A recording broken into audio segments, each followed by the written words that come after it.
여러분 안녕하세요. 네 번째 영역입니다. 4월 16일 방송을 시작하겠습니다.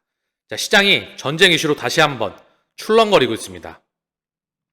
환율이 일시적으로 1,400원을 돌파했었다가 다시 살짝 내려와 있고요.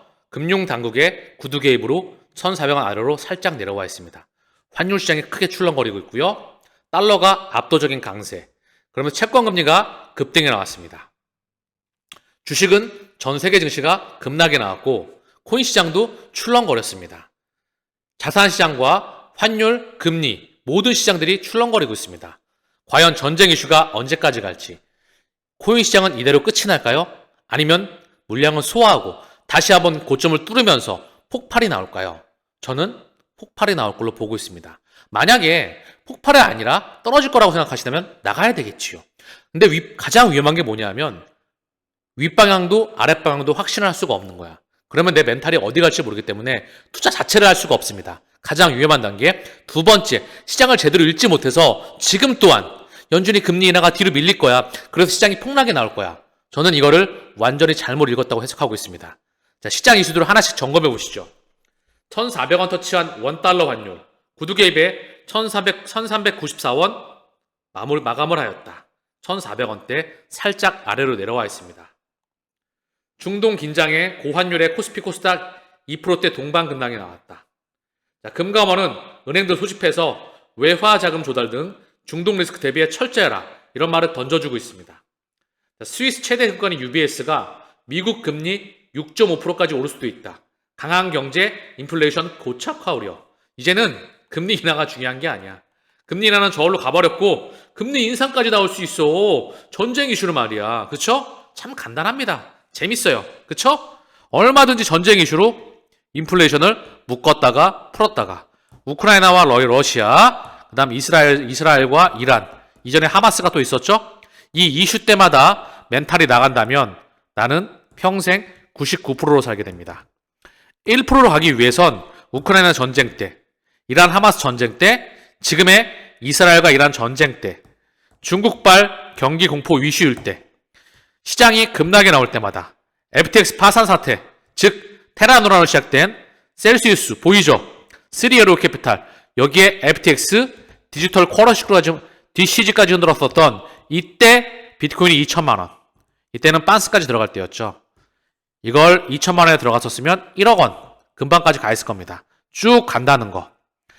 2천만 원에서 1억까지 가는 것도 쉬운 게 아니야. 왜냐하면 이렇게 흔들어대니까.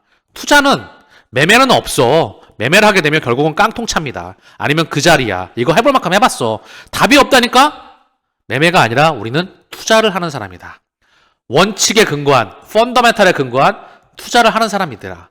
시장을 읽지도 못하면서 무슨 매매를 할 것이며 시장을 읽어도 매매는 안 돼. 투자밖에 없는 겁니다. 사실은 개인 투자가 성공할 수 있는 건 장거리 기준에서, 최단거리 그 기준에서 우리가 부자로 갈 수 있는 길은 투자밖에 없는 겁니다. 아시겠죠? 매매가 아니라. 자, 이에 발맞춰서 미국 샌프란시스코 연은 총재, 금리 인하 서두를 필요 없다. 서두를 필요 없대요. 지들끼리 막 궁합이 잘 맞습니다. 전쟁 나니까 여기저기서 금리 인하가 중요한 게 아니라 금리 인상해야 돼. 금리 인하 서두를 필요 없어. 톱니바퀴 돌아가시 잘 맞춰주죠? 그들은 함께 움직입니다. 늪에 빠진 비트코인, 홍콩발 호재도 안 맡겼다. 이쯤 되면 여러분들 감이 오셔야 돼요. 슈퍼 달러 시대, 달러 콜 프리미엄 업, 외환시장 초비상이다. 슈퍼 달러 시대. 저는 슈퍼 달러가 아니라 달러의 시대가 큰 그림에서 끝나간다고 보고 있습니다. 달러가 끝이 나야 가상자산, 메타버스, 코인의 시대가 오는 겁니다.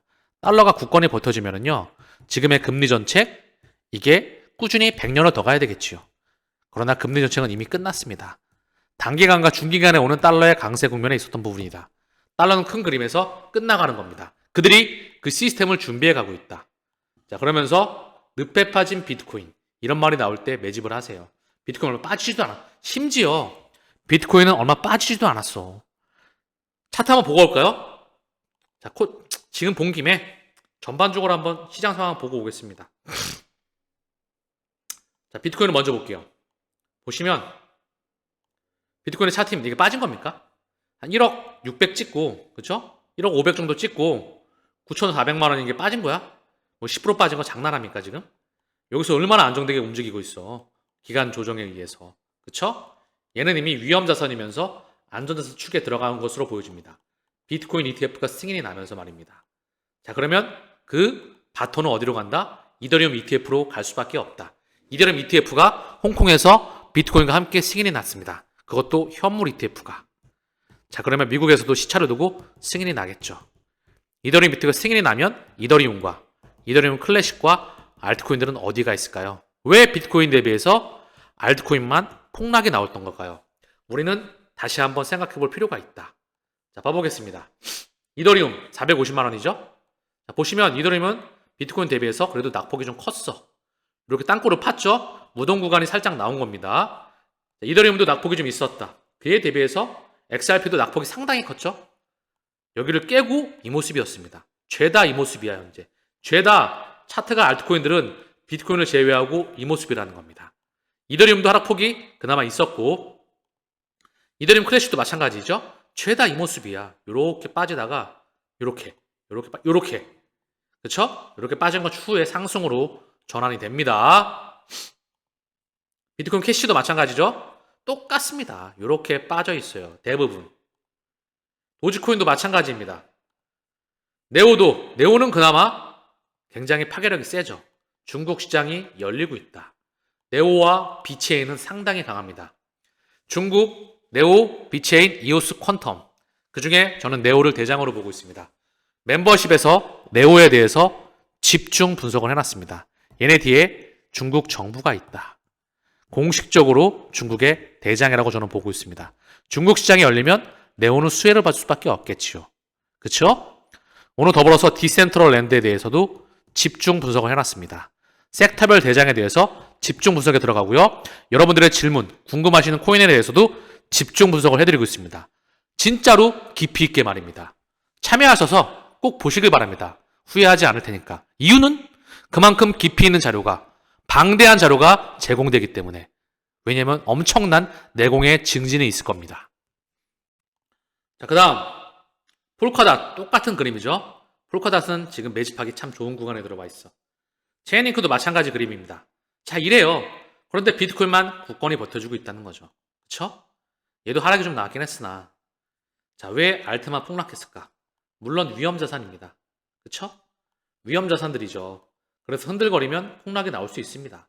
근데 폭락의 폭이 저는 과다했다 보고 있어. 어느 한순간 이더리움 ETF 승인과 함께 전쟁 이슈가 또 지나가겠죠. 그리고 시장은 언제 그랬냐는 듯이 다시 한번 고점을 돌파하면서 물량을 소화해 나가면서 상승을 지속해 나갈 겁니다. 이렇게 여러분들에게 시장을 읽을 수 있는 방향을 제시해 줄 수 있어야 돼. 적어도 인플루언서라면 그냥 뭉뚱거려서 말하는 게 아니라 데이터에 근거해서 말입니다. 자, 국내 증시도 코스피가 2.28, 코스닥이 2.30. 낙폭이 컸죠? 제법 낙폭이 컸습니다. 해외 증시도 니케이가 1.94, 상해가 1.65, 항생이 2.12.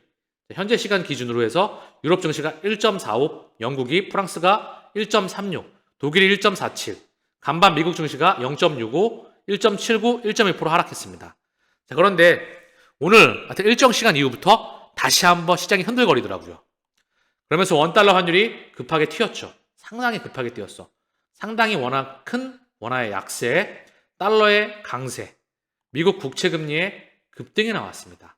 최근 들어서 3개월 동안 급하게 상승을 했다는 거죠. 자, 그럼 저는 이게 시간을 거쳐서 정반대의 모습을 보인다.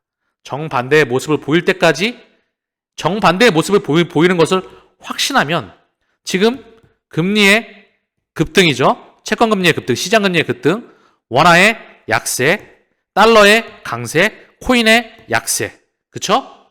증시의 약세, 정확하게 위험자산, 약세, 안전자산이라고 하면 좀 그렇죠. 달러도 사실 끝나가니까. 미국 국채금리도 튀었다. 이런 흐름이에요. 저는 이거를 얼마 후에 정확히 반대의 모습을 보일 거라 생각을 합니다. 이거를 확신을 하면 지금은 지금은 시장에 안 좋은 신호를 보낼 때 누군가는 매직 기어를 활용한다는 겁니다. 아시겠죠? 이거를 확신할 수가 있어야 돼. 그러나 많은 사람들이 이렇게 정확한 자료를 제공해주지는 못할 것 같습니다. 이유는 내공 차이가 있겠죠. 그 내공을 멤버십에서 그냥 드리는 말씀이 아니라 여러분과 함께 동행하면서 깊이 있는 자료가 제공되고 있습니다. 한번 들어보시기 바랍니다. 후회 안 할 테니까. 자, 이 와중에 중국 1분기 경제 성장률이 5.3% 상승하였다. 시장 전망치 크게 웃돌아. 중국 경제 지표는 저는 참고만 합니다. 그다지 믿는 건 아니에요. 얼마든지 지표는 중국뿐만 아니라 조작이 가능하니까.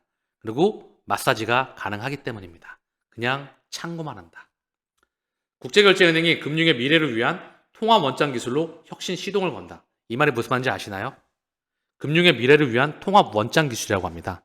DLT, 분산 원장, 전 세계 장부가 하나로 연결되는 걸 뜻합니다. 제가 그렇게 강조했던 BIS 상호 운용성 확장판 태스크포스 별표 10,000개를 외쳤었다. 리플은 연예인 걱정이다. 걔를 걱정하는 거면 모든 투자에 실패할 수밖에 없습니다. 펀더멘탈이 이미 끝이 났어요. 그 펀더멘탈 끝난 것뿐만 아니라 기득권이 이미 얘를 선택을 했습니다. 그리고 그들의 자금이 막대하게 투여가 되어 있죠. 그런데 얘가 폭발이 안 나온다? 그걸 헷갈린다? 그러면 시장에 투자해라. 얘를 함께 투자하면서. 그래서 몰빵을 하지 말고 이런 말씀을 드렸지요. 그쵸? 본인의 욕심만 믿고 몰빵해서 후회해서 떨궈져 나가면 그건 지 욕심이야. 지 능력도 안 되면서 뭐하러 들고 가나. 그쵸? 자, 어쨌든 간에 국제결제은행이 주도하는 통합 원장 기술은 금융 시스템을 혁신하고 거래의 속도와 투명성을 향상시키며 개인정보 보호를 강화한다. 모든 CBDC에 영직 증명이 입혀지게 됩니다. 지켓시도 바닥을 빡빡 끼고 있죠. CBDC 세상은 100%입니다. 대한민국 또한 이제 개인들을 대상해서도 CBDC 테스트가 이루어집니다. 100%, 99.99999가 아니라 100% 우리 곁으로 온다. CBDC의 세상이 온다면 XRP와 GCash의 세상이 도래합니다. GCash도 폭발이 나오겠죠. 늘 개인들은 폭발이 나오면 고점에서 잡습니다. 그리고 늘 원망하죠. 그게 개인이야. 니들은 어쩔 수가 없어. 공부도 하지 않죠. 그쵸? 그리고 원망만 합니다. 아니면 지만 똑똑하다 생각하거나. 투자는요, 첫 번째는 다시 한번 말씀드립니다. 멘탈이 95%입니다. 그리고 긍정적인 마음으로 목적지까지 평상시와 똑같이 우직하게 길을 걸어가면서 자신의 판단을 믿으며 그거에 막대한 근거의 R&D에 기반하겠죠. 그쵸? 그러면서 동행을 하는 것으로 보시면 될 것 같아요. 거래가 파편화된 데이터베이스에 의존하는 기존 시스템과 달리 통합 원장은 금융거래의 모든 요소를 프로그래밍 가능한 단일 플랫폼으로 통합한다. 애플리케이션을 통해서 서로 상호작용하고 더 넓은 금융 시스템과 상호작용하는 상호 연결된 원장 네트워크를 제안한다. 스마트 컨트랙트를 사용하여서 송금을 용이하게 하기 위해서 자산, 특히 화폐는 토큰화될 것이다. 토큰화 관리자 역할은 규제 준수를 감독하기 위해 구상되고 있다. 자, 여러분, 얘네가 답안을 주고 있습니다. 금융의 원 솔루션. BIS가 어떤 것인지 아시죠? 전 세계 돈의 규칙을 결정하는 것입니다. IMF, BIS, 양대 축이었죠. 미국과 유럽이었죠. 여기에 달러의 주인, 유로화의 주인들. 이전에 영국, 그리고 파운드, 그리고 독일의 각각의 통화를 썼잖아요. 유로화 이전에. 이 유로화의 주인들, 달러화의 주인들, 즉 프린트의 주인들이 BIS를 저는 만들었다고 보고 있습니다. 스위프트도 이미 전 세계 200여 개 국가, 1만 1천여 개 금융기관이 참여하고 있는 달러 기반의 국제 송금망이죠. 한국의 우리은행, 하나은행, 신한은행, KB 다 스위프트 번호가 있습니다. 근데 이거를 뭘로 바꾸죠? 바로 스위프트 2로 바꿔버립니다. 왜냐? 스위프트 1세대의 주인들이 3,000개 금융기관이거든요. 3,000개 금융기관은 누구죠? 방금 전에 제가 말씀드렸던 달러와 유로화의 주인장들입니다. 그들이 스위프트 2세대로 보내고 있어요. 여기 BIS를 통해서도 말하고 있죠. 금융의 원 솔루션이다. BIS, 상호 운용성 확장판 태스크포스의 CIPS, 중국 중심의 실시간 결제망입니다. 자, 분화도 있어요. 이 분화는 뭔지 아십니까? 아랍권, 중동 중심의, 북아프리카 중심의 실시간 결제망입니다. 캐나다 페이먼츠, 캐나다 중심의 실시간 결제망입니다. 자, 페드나우도 추후에 연결될 겁니다. 이미 페드나우의 서비스 업체가 많은 업체가 참여하고 있으니까. 더 클리어링 하우스, 자, 그리고 피넬리티, CLS, 일전에 제가 다 말씀을 드렸었죠? 자, 그러면서 핵심은 스위프트와 리플과 RTGS 글로벌. RTGS 글로벌에 아주 막강한 영향력을 행사하는 사람이 이미 리플 출신입니다. 다 연결되어 있죠. 죄다 똑같아. 스위프트, 리플, RTGS 글로벌. 죄다 똑같습니다. 심지어 리플과 저는 스위프트도 똑같다고 보고 있어요. ISO 2002 관리자 그룹에 왜 다시 한번 리플과 스위프트와 심지어 BIS 상호작용 확장화 테스트포스에 마스터카드는 참여하고 있습니다. ISO 2002 관리자 그룹에 스위프트와 리플과 마스터카드와 모잘루프와 그리고 여기에 리플렛이 참여하고 있다는 거죠. 즉 죄다 같은 놈들입니다. 이걸 모른다면, 이걸 읽지 못한다면 미래를 제대로 읽지 못한 겁니다. 리플의 문명은 이미 100% 정해져 있습니다. 리플뿐만 아니라 이더리움도 100% 정해져 있습니다. 이더리움 뒤에 그들이 있거든요. 알고 계시죠? 블랙록이 그런 말을 합니다. 이더리움에 대해서 증권으로 분류돼도 상관이 없다. 이미 이더리움 기반의 블랙록의 펀드이죠. RWA 펀드, 그쵸? 비들, 이 비들 펀드에 많은 업체가 참여하고 있죠. BNI 멜론, 코인베이스, 자, 양대 쪽에 시큐리타이즈와 앵커리지 디지털, 얘네가 또 양대 축에 있습니다. 시큐리타이즈 뒤에 또 다시 한번 블랙록이 있죠. 이 시큐리타이즈 뒤에도 또 누가 있는지 아십니까? 바로 또 그들이 있습니다. 죄다 온통 그들이 만들고 있어. 그런데 리플가이스 소송으로 이거를 흔들 수 있을까요? 이걸 보고 소송으로 여기에 에너지를 집중하면 진짜 다른 데다가 에너지를 쏟으세요. 이거 놀아나는 거 하는 겁니다. 놀아나게 하는 거야. 힘 뺐다 줬다가 내 다음 달에 결정 날 거야. 후에 결정 날 거야. 여기에 힘 빼지 마세요. 3발짝, 4발짝, 5발자국 머리 떨어져서 지켜보세요. 어차피 그들이 끌어올릴 때 결정할 거니까. 그냥 걸어오면 올라가나 보다, 폭발하다 보면 폭발하나 보다 하시고요. 꼭 1만원 돼가지고 들어오지 말고 호구처럼. 예? 가격이 폭발하면 들어오지 말고 지금처럼 소외되어 있을 때, 남들이 욕할 때, 진절머리 난다 그럴 때, 쳐다도 보기 싫다 그럴 때 누군가는 개수를 모아갑니다. 지금 전쟁으로 인해서 또다시 또 알트코인만 폭락이 나왔어. 그럼 누군가는 지금 열심히 또 모아가고 있는 거야. 지금 가격대는 빤스까지는 아니야. 그렇다고 매우 비싸게도 아니고요. 비싸게 들어가는 것도 아니야. 지금 가격대면 그래도 싸게 들어가는 겁니다. 전쟁이 만들어준 싸게 만들어갈 매직 기회라는 거죠. 이것을 확신할 수 있는 사람이면 결국 선수가 되는 겁니다. 오늘 상당히 좋은 내용을 많이 여기서 오픈해 드리죠. 그쵸? 자, 그래서 저는 다시 한번 말씀을 드립니다. 우리는 99%가 아니라 1% 안에 들어가는 것이 목표이다. 자, 그래서 멤버십에서 1% 안에 들어가게끔 섹터별 대전과 선생님들께서 가지고 있는 보유 코인에 대한 집중 분석이 들어갔습니다. 실질적으로. 자, 그리고 많은 분들이 참여하셔서 정말 많이 만족을 하고 계십니다. 한번 들어보시면 아시겠죠. 어느 정도 파급력을 가지고 있는지. 자, 오늘 방송 여기서 마치겠습니다. 감사합니다.